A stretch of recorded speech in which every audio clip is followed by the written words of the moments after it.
আওয়ামী লীগ এমন একটা দল রে দাদা, এই দল যার জন্মের সূত্রে রক্ত আছে সে কখনো এই দল ছাড়তে পারে না।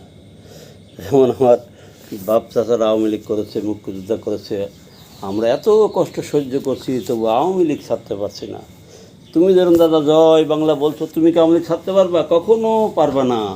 তাই আওয়ামী লীগ এমন একটা দল রে দাদা, এর রক্তের সাথে মিশে আছে। যতই অবহেলা করুক, যত যাই করুক, আওয়ামী লীগ ছাড়বে না। যেরকম আমরা ছাড়তে পারছি না, এত অবহেলা সহ্য করেছি, তবুও মাঝে মাঝে রাগ অভিমান অনেক কিছু করি, কিন্তু দল ছাড়তে পারে না। দল ছাড়তে গেলে পরেই ঘুমের ঘরে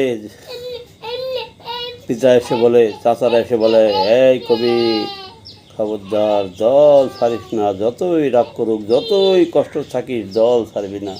তাই আওয়ামী লীগ এমন একটা দল রে দাদা, এই দলে যার রক্ত মিশে আছে সে কখনো এই দল ছাড়তে পারে না। যতই কষ্টে থাকুক, যতই নেতারা খোঁজ না নিক, যতই নেতারা আমাদের সাথে বেইমানি করুক, দল কখনো আমরা ছাড়তে পারবো না রে দাদা।